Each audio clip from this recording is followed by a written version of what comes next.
আসসালামু আলাইকুম গাইস, আজকে যে ভিডিওটা আপনারা স্ক্রিনে দেখতে পাচ্ছেন যে ভূতের আতঙ্ক বা জিনের আতঙ্ক বা যেটাই বলেন, যে এগুলো কখনো মানুষ দেখতে পেরেছে বলেন?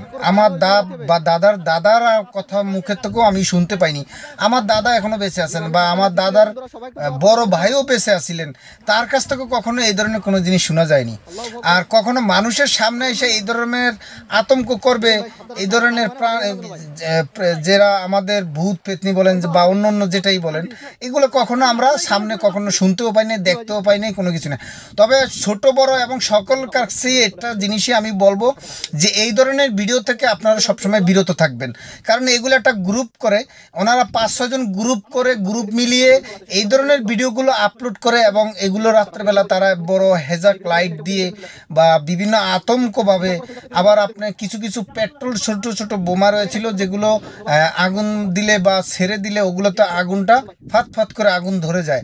তো সেই সমস্ত যে জিনিসগুলো ব্যবহার করে এবং মানুষকে আবিষ্ট করে, যে মানুষকে রাতের বেলা এই ভিডিওগুলো দেখলে তার মনের ভিতরে একটু লঞ্চনা গঞ্চনা শুরু হয়। বাট অনেকে দেখা গেছেন যে রাতের বেলা একা থাকতে চান না এই ধরনের ভিডিওগুলো দেখে। তো আমরা চাইবো যে এই ধরনের ভিডিও আপনারা অ্যাভয়েড করবেন, যেটা শিক্ষণীয় ভিডিও আছে সেগুলো দেখার চেষ্টা করবেন। এটা কি আপনারা বুঝতেই পারছেন যে এই ভিডিওগুলো ফান? তাহলে এত ভিউ এত কেন দিবেন আপনারা? আর এটা তো আপনাদের ক্ষতি। যারা বাচ্চাদের আছেন, অনেক মা বোনরা রয়েছেন বাসা বাড়িতে একা থাকেন, তাদের জন্য এটা খুবই একটা ভয়ের কাজ করে। তো অসংখ্য ধন্যবাদ। আপনারা এই ধরনের ভিডিও থেকে বিরত থাকবেন। ভিডিওটি পারলে শেয়ার করে দিয়ে সবাইকে সতর্কতার ভিতরে থাকতে দিবেন। ধন্যবাদ। আসসালামু আলাইকুম।